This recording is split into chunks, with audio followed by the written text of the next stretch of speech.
और अभी वो मार्टियर्स जो है हमारे भगत सिंह और सुखदेव जी को वो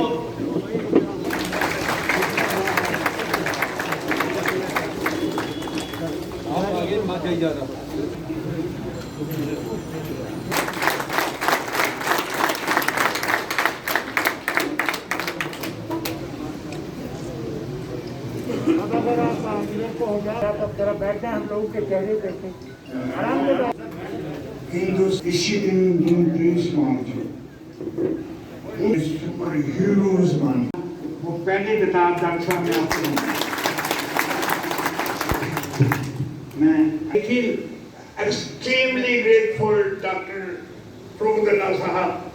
मैं हैं क्या लेकिन जितना मैं जानता था और आज भी जानता हूँ, मैंने सभी को किया कि सरदार भगत सिंह के दिन पे आना कोई राजगुरु और साथी जिन्हें अभी डॉक्टर प्रभुदल्ला साहब ने और सभी दोस्तों ने भी फूल चढ़ाए हैं।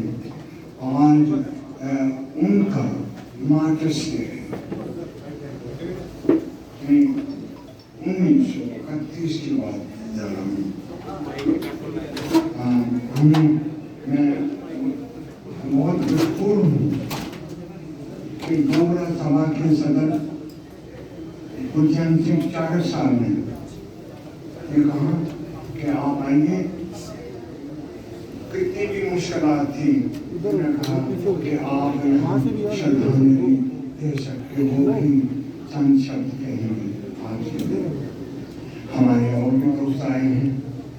हमने बिना सियासी इम्तियाज के पॉलिटिकल कंसर्न के जो भी हमारे पुराने साथी थे, लीडर थे, सीनियर थे, सभी को मैंने खुद पर्सनली टेलीफोन से मैसेज भेजा था।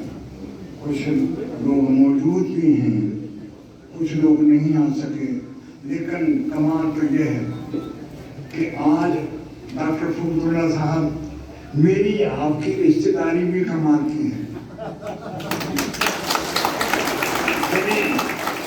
हमने इनके धंधे भी खाए हैं और इन्होंने मेरे साथ मेरे लिए सिर पे घुटवाए हैं, धंधे खाए हैं। खाने के लिए तैयार हूँ और आज हमारा दिन मैसेज है भगत सिंह और सुखदेव का मैसेज कि हिंदुस्तान में आजादी है, इंसानी हकूक है, आज भी हम उनसे महफूज हैं। ये लंबी कहानी है, मैं सियासी बात नहीं करूँगा, वो हमारा सेकंड सेशन जो होगा हमारे साथ आएंगे। इस पवित्र दिन पर मैं अपनी तरफ से और 118 साल पुरानी जम्मू कश्मीर की पहली डेमोक्रेटिक और सोशल स्टेट के फाउंडर्स की ऑर्गेनाइजेशन डोगरा सदर सभा की तरफ से उन महान 3 शख्सियतों को जो आज़ादी के मतवाले थे, उनकी कहानी कहाँ से शुरू करूँ, अगर छेड़ दी तो खत्म नहीं होगी। इसलिए मैं इतना ही कहूँगा कि जिनके दिमाग में एक ही बात थी कि हम गुलामी की जंजीरों से बाहर आना चाहते हैं और पूरे भारतवासियों को बाहर लाना चाहते हैं, उसके लिए उन्होंने सुप्रीम सेक्रीफाइस दे दी। मैं उनके चरणों में श्रद्धांजलि भेंट करता हूँ।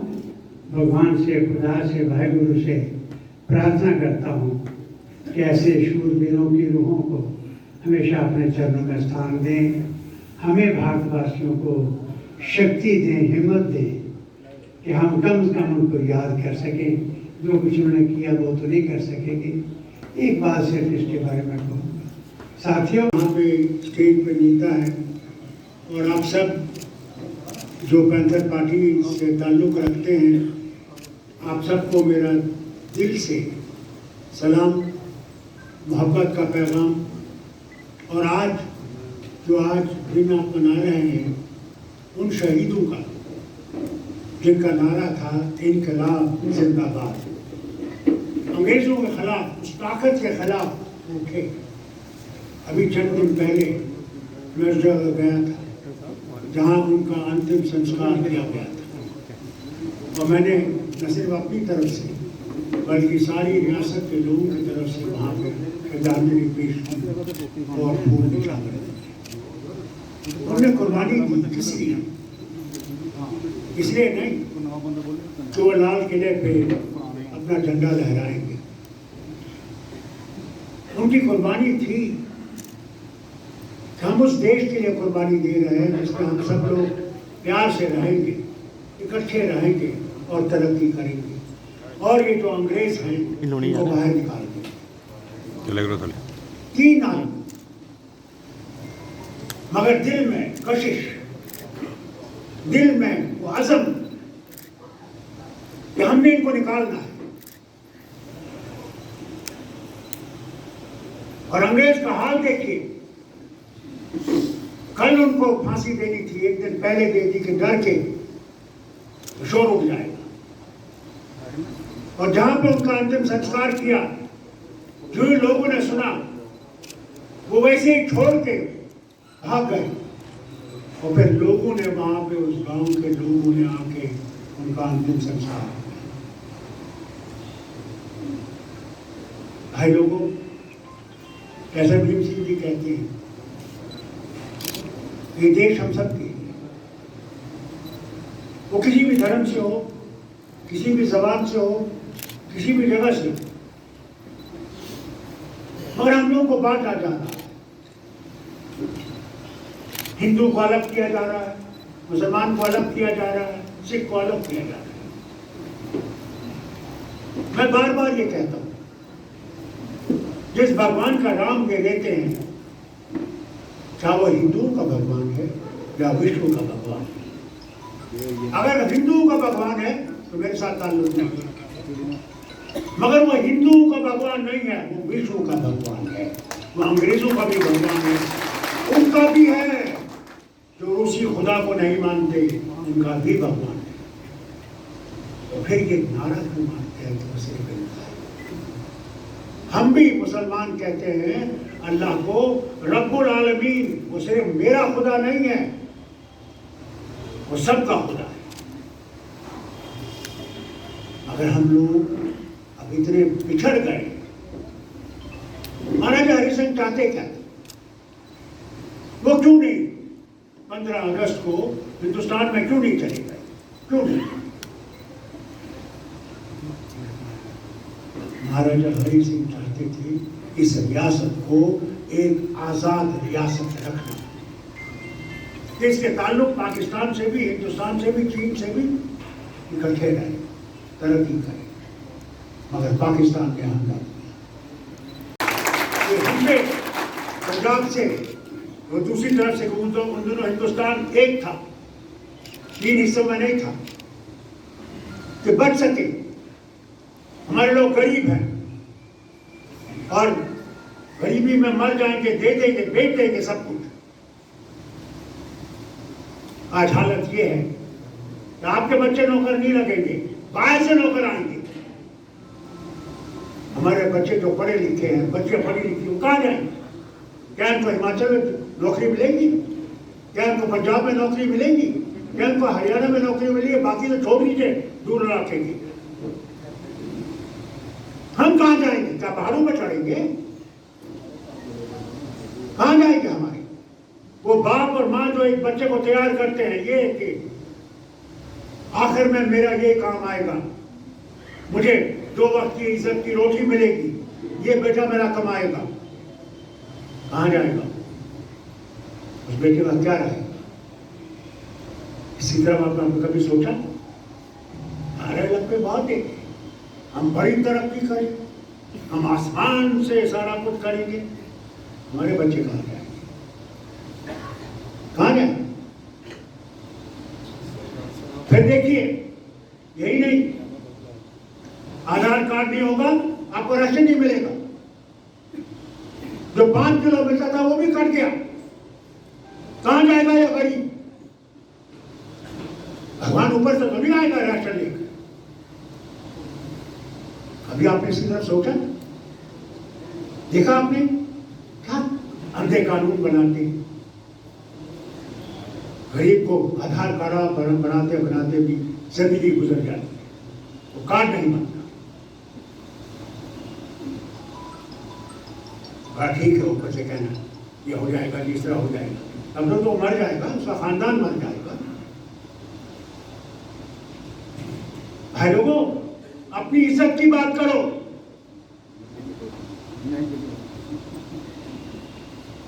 आज तुम्हारी इज्जत पे हमला है।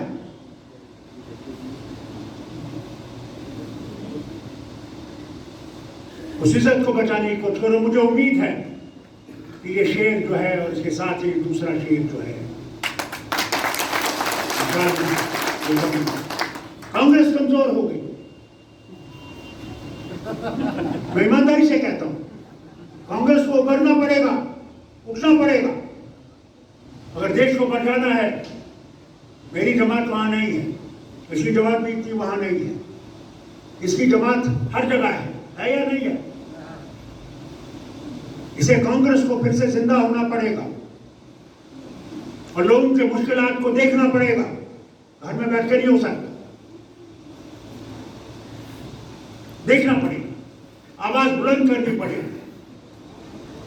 कल आपने थालियां बजाई, थालियां बजाने से नहीं होगा। क्या थालियां बजाने से ये कोरोना वायरस चली गई?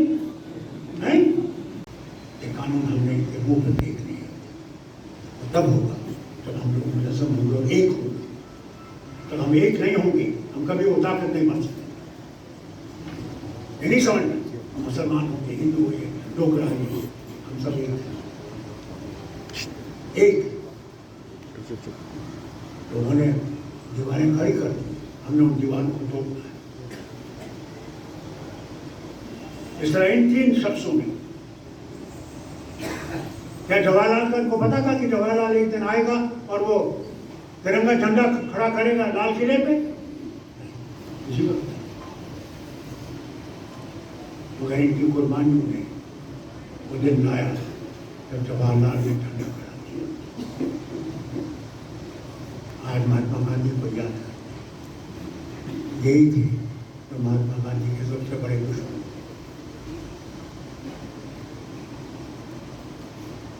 जिस जवाहरलाल ने 17 साल इस देश की बुनियादें रखी, मेरे बाप को जेल रखा, मगर मैं कभी भूल नहीं सकता उसे जो इस देश के लिए किया, कभी नहीं भूल सकता। क्या था हमारे पास? सुई तक हम अंग्रेजों से लाते थे, जमीन से इस देश को खड़ा किया। इंदिरा गांधी को ये गालियां मारते हैं, मुझे याद रखना चाहिए, हम चावल लाते थे अमेरिका से, भीख मांगते। ट्रूमन की स्कीम के तहत वो जानवर नहीं खा सकता था, हमें वो खाना पड़ता था। इंदिरा गांधी ने वो ग्रीन रेवोल्यूशन लाया। आज हम न सब खुद अनाज खाते हैं, सारी दुनिया को अनाज भेजते हैं। ये कभी भूलिएगा नहीं,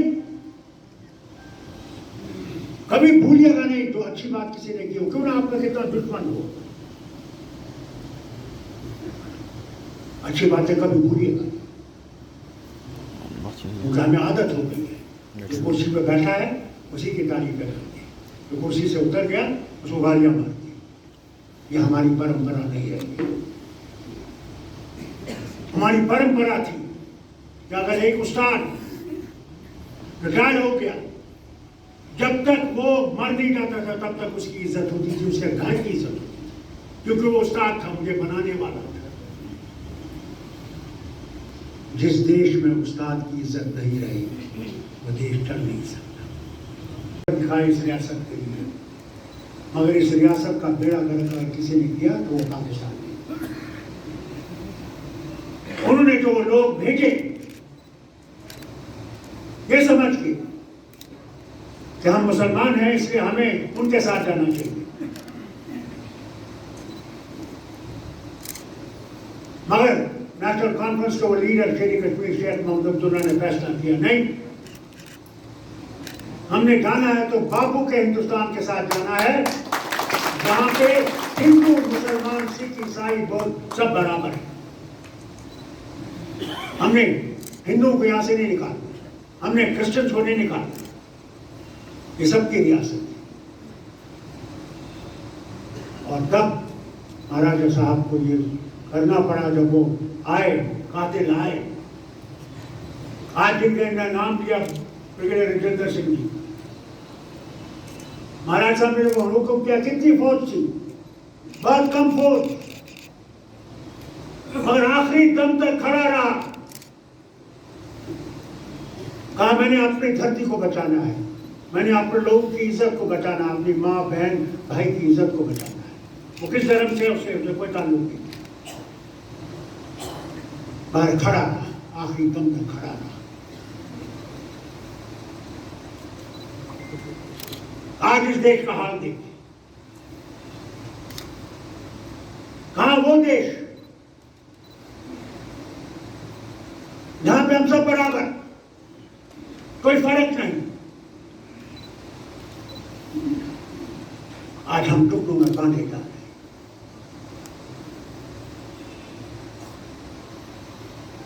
आज जैसे ने कहा, सारी दुनिया खतरे में है। आज देखिए उन मुल्कों का हाल देखिए क्या है। वो सीरिया देखे, लेबनान देखे,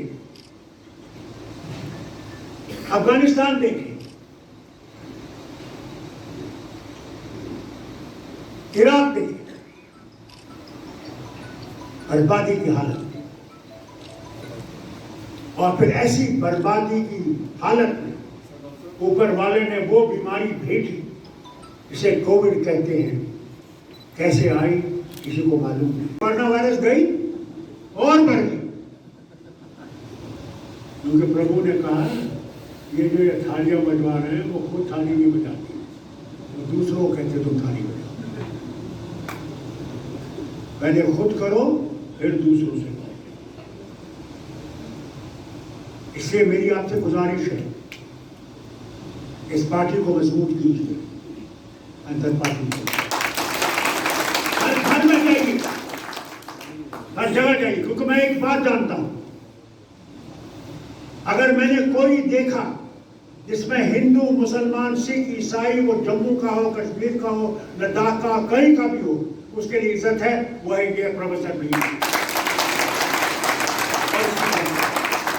इसने कभी भी इस झंडे को गिरने नहीं दिया, मर जाएगा अगर ये झंडा होगा। इसलिए कहता हूं मैं आया आज इसलिए आपसे कहने के लिए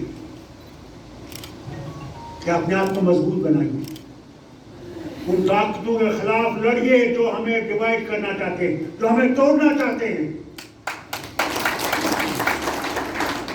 बादशाह दीवाने नहीं थे जिन्होंने एक रियासत कायम की।